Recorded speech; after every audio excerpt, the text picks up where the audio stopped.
Welcome back, readers.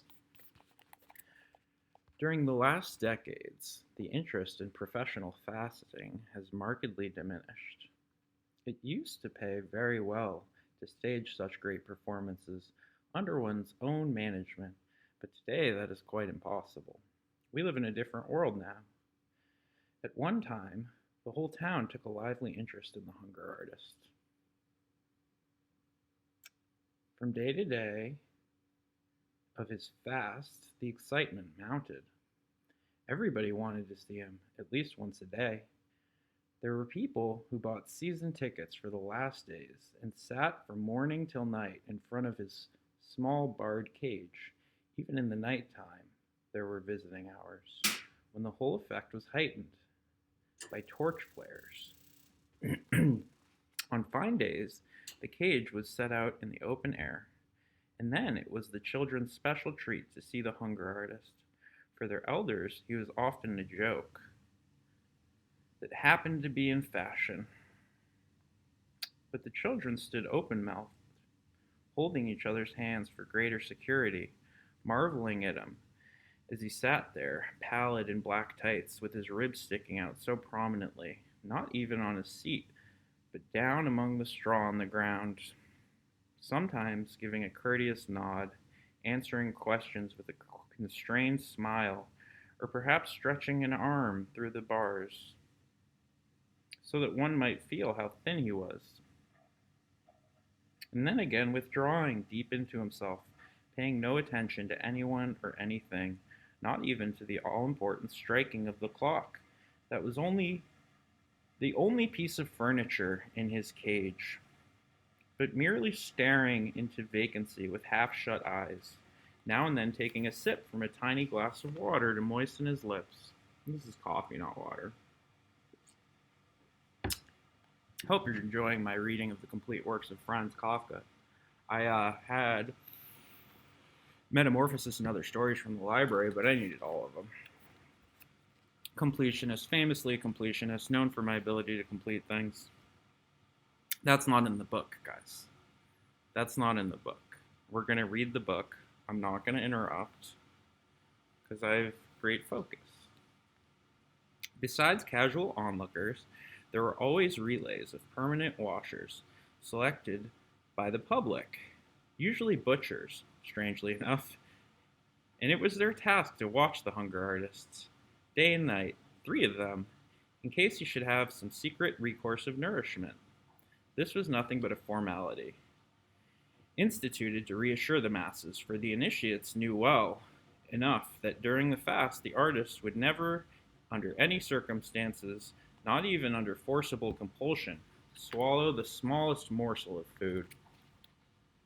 The honor of his profession forbade it. Not every watcher, of course, was capable of understanding this. There were often groups of night watchers who were very lax in carrying out their duties and deliberately huddled together in a retired corner to play cards with great absorption, obviously intending to give the hunger artist the chance of little refreshment, which they supposed he could draw from some private hoard. Nothing annoyed the artist more than such watchers. They made him miserable. They made his fast seem unendurable. Sometimes he mastered his feebleness sufficiently to sing during their watch, for as long as he could keep going, to show how unjust their suspicions were. But that was of little use. They only wondered at his cleverness in being able to fill his mouth even while singing. Much more to his taste were the watchers who sat up close to the bars, who were not content with the dim night lighting of the hall, but focused him in the full glare of the electric pocket torch given to them by their impresario. The harsh light did not trouble him at all. In any case, he could never sleep properly. He could always drowse a little, whatever the light, at any hour, even when the hall was thronged with noisy onlookers. He was quite happy at the prospect of spending a sleepless night with such watchers. He was ready to exchange jokes with them, to tell them stories of his nomadic life, anything at all to keep them awake and demonstrate to them that he had no eatables in his cage, that he was fasting as not one of them could fast. But his happiest moment was when the morning came and an enormous breakfast was brought to them. at his expense, on which they flung themselves, with the keen appetite of healthy men after a weary night. Of course, there were people who argued that this breakfast was an unfair attempt to bribe the watchers, but that was going on rather too far. And when they were invited to take on a night's vigil without a breakfast, merely for the sake of the cause, they made themselves scarce, although they stubbornly stuck to their suspicions.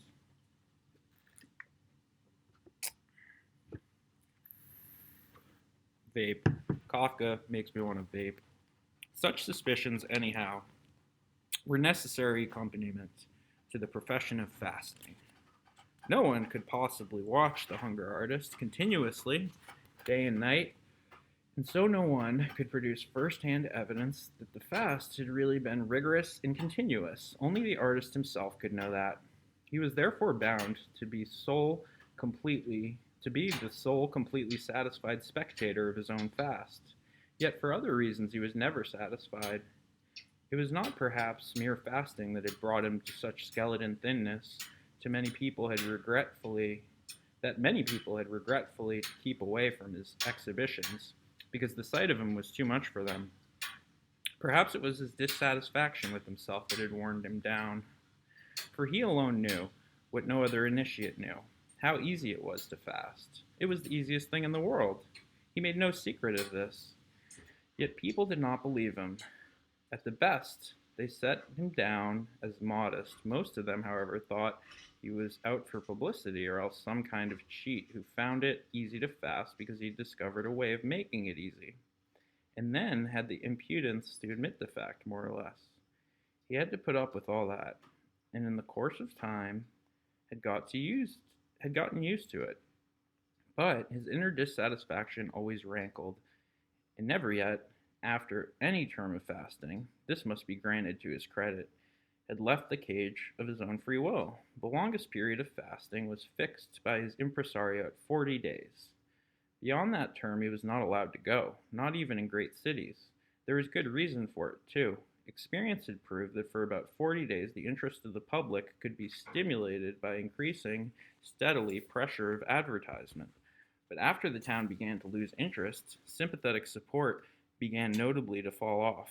There were, of course, local variations, as between one town and another, or one country and another, but as a general rule, 40 days marked the limit. So, on the 40th day, the flower-bedecked cage was opened. Enthusiastic spectators filled the hall. A military band played. 2 doctors entered the cage to measure the results of the fast, which were announced through a megaphone, and finally 2 young ladies appeared, blissful at having been selected for the honor, to help the hunger artist down the few steps to a small table on which was spread a carefully chosen invalid repast. At the very moment, this artist always turned stubborn.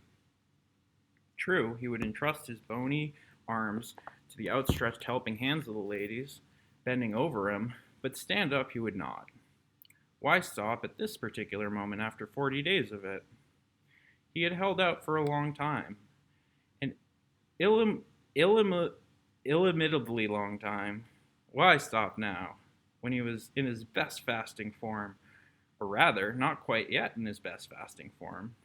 Why should he be cheated on the fame he would get for fasting longer, for being not only the record hunger artist of all time, which presumably he was already, but for beating his own record by a performance beyond imagination, since he felt there were no limits to his capacity for fasting?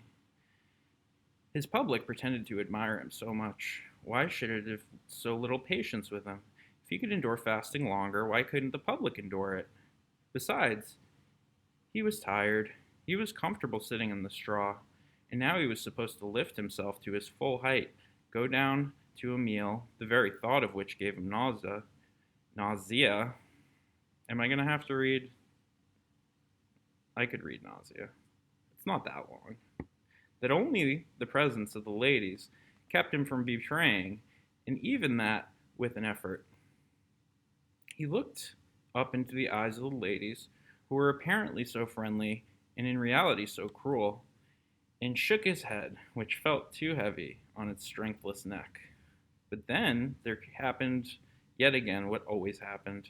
The impresario came forward without a word, for the band made speech impossible, lifted his arms in the air above the artist, as if inviting heaven to look down upon the creature here in the straw, this suffering martyr, which indeed he was, although it was in quite another sense, grasped him around the emaciated waist with exaggerated caution so that the frail condition he was in might be appreciated, and committed him to the care of the blenching ladies, not without secretly giving him a shaking so that his legs and body tottered and swayed. The artist now submitted completely.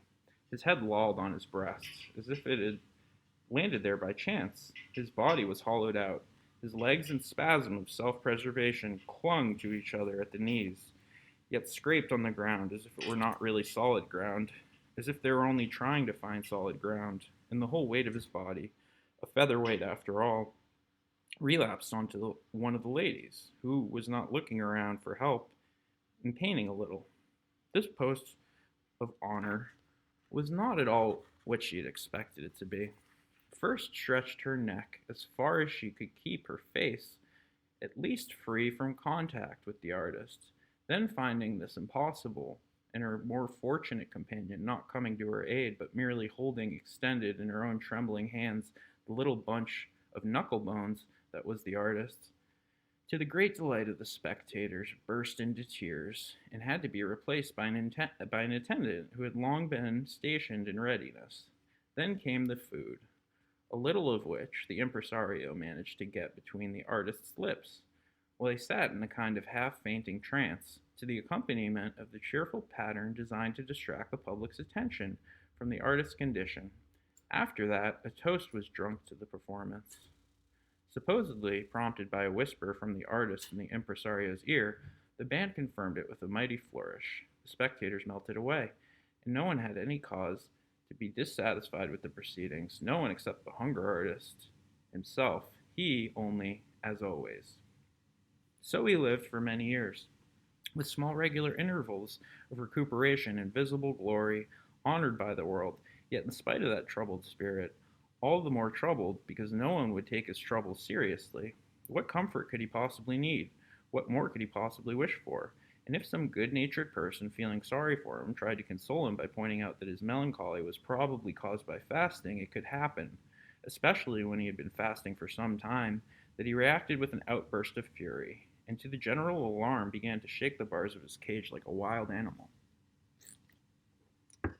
Yet the impresario had a way of punishing these outbreaks, which he rather enjoyed putting into operation. He would apologize publicly for the artist's behavior, which was only to be excused, he admitted, because of the irritability caused by fasting, a condition hardly to be understood by well-fed people. Then, by natural transition, he went on to mention the artist's equally incomprehensible boast that he could fast for much longer than he was doing. He praised the high ambition, the goodwill, the great self-denial undoubtedly implicit in such a statement.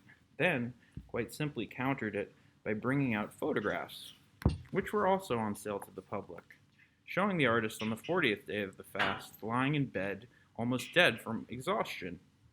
This perversion of the truth, familiar to the artist though it was, always unnerved him afresh and proved too much for him. What was a consequence of the premature ending of his fasts was here presented as the cause of it. What was a consequence of the premature ending of the fast was here presented as the cause of it. To fight against this, a lack of understanding, exclamation points, guys, even Kafka gets excited. To fight against this lack of understanding, against a whole world of non-understanding, was impossible. Time and time again, in good faith, he stood by the bars listening to the impresario. But as the photographs appeared, he always let go and sank with a groan back into the straw, and the reassured public could once more come close and gaze at him. A few years later, when the witnesses of such scenes called them to mind, they often failed to understand themselves at all. For meanwhile, the aforementioned change in public interest had set in. It seemed to happen almost overnight. There may have been profound cause for it, but who was going to bother at that?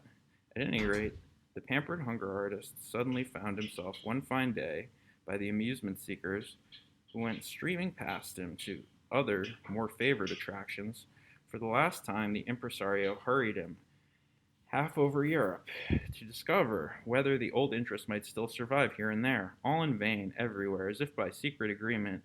A positive revulsion from professional fasting was in evidence. Of course, it could not have sprung so suddenly as that, and many premonitory symptoms which had not sufficiently remarked or suppressed during the rush and glitter of success now came retrospectively to mind. But it was now too late to take any countermeasure. Fasting would surely come into fashion again at some future date. Yet, there is no comfort for those living in the present. What, then, was the hunger artist to do? This is my fitness influencer channel, guys. I got banned. I got strikes, not banned. I got strikes for posting the first part of it. They didn't ban my metamorphosis. That was a Wiener review. He had come applauded by thousands in his time, and could hardly come down to showing himself in a street booth, at village fairs. And as for adopting another profession, he was not only too old for that, but too fanatically devoted to fasting. So he took leave of the impresario, his partner in an unparalleled career, and hired himself to a large circus in order to spare his own feelings. He avoided reading the conditions of his contract. A large circus with its enormous traffic in replacing and recruiting men, animals, and apparatus can always find a use for people at any time, even for the hunger artist, provided, of course, that he does not ask too much. And in this particular case, anyhow, it was not only the artist who was taken on, but his famous and long-known name as well. Indeed, considering the peculiar nature of his performance, which was not impaired by advancing age, it could not be objected that here was an artist past his prime, no longer at the height of his professional skill, seeking refuge in some quiet corner of a circus. On the contrary, the hunger artist averred that he could fast as well as ever, which was entirely credible. He even alleged that if he were allowed to fast as he liked, as this was once promised him without more ado, he could astonish the world by establishing a record never yet achieved. A statement that certainly provoked a smile among the other professionals, since it left out account the change in public opinion, which the hunger artist in his zeal conveniently forgot. He had not, however, actually lost his sense of the real situation, and took it as a matter of course that he and his cage should be stationed, not in the middle of the ring as the main attraction, but outside.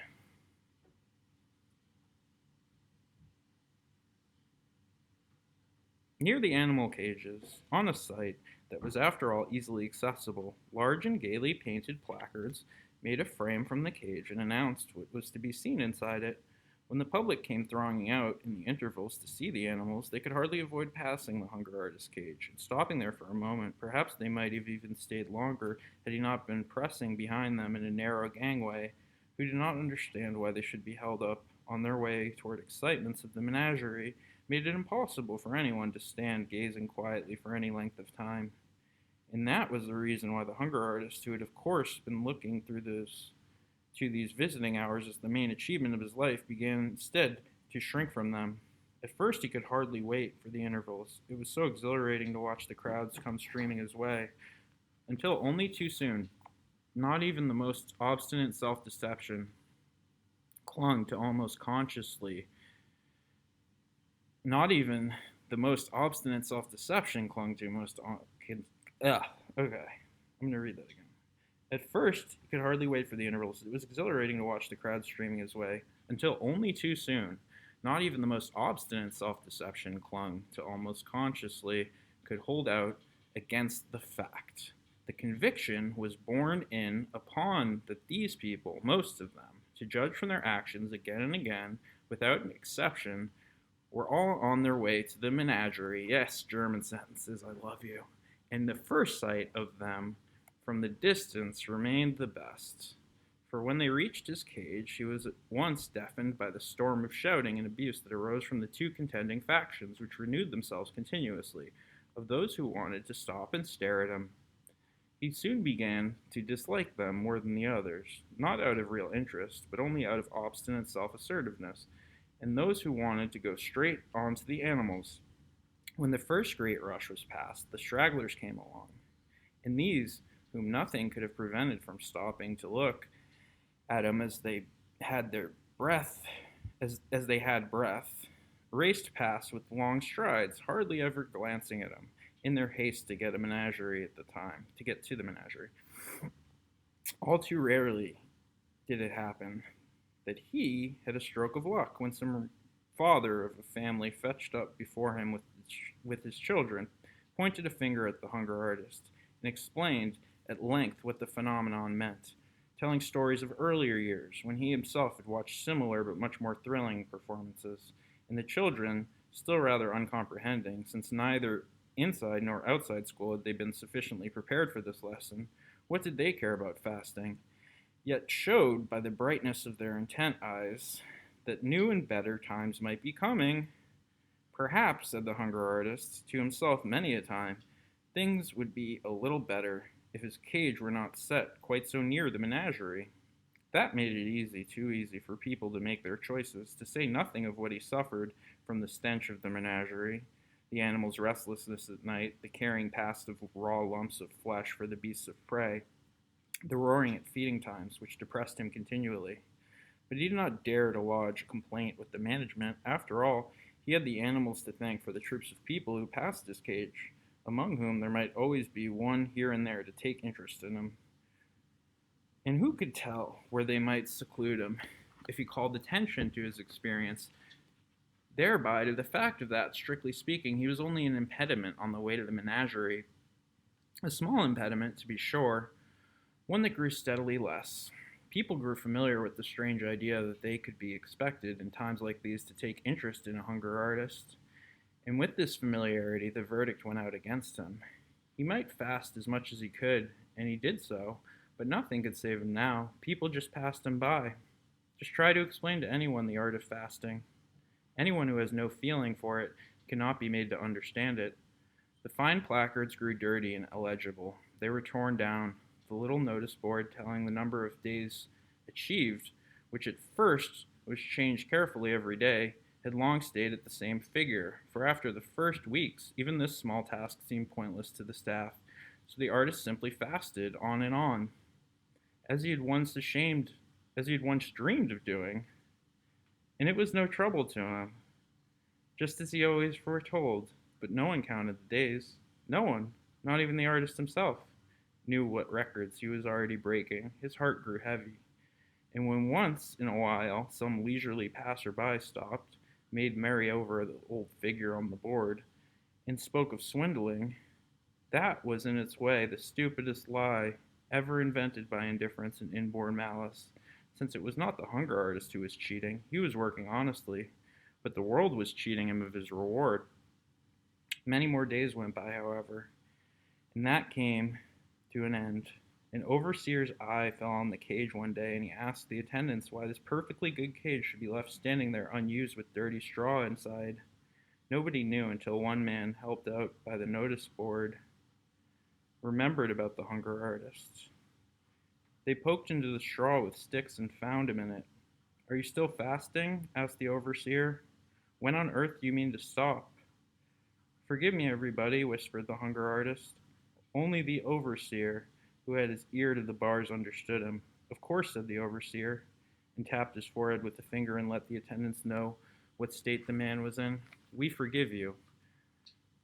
"I always wanted you to admire my fasting," said the hunger artist. "We admire it," said the overseer affably. "But you shouldn't admire it," said the hunger artist. "Well, then we don't admire it," said the overseer. "But why shouldn't we admire it?" "Because I have to fast. I can't help it," said the hunger artist. "What a fellow you are," said the overseer. "And why can't you help it?" "Because," said the hunger artist, lifting his head a little and speaking with his lips pursed, as if for a kiss, right into the overseer's ear, so that not a syllable might be lost. "Because I couldn't find the food I liked. If I'd found it, believe me, I should have made no fuss and stuffed myself like you or anyone else." These were his last words, but in his dimming eyes remained the firm thought, no longer proud persuasion. These were his last words, but in his dimming eyes remained the firm though no longer proud persuasion that he was still continuing to fast.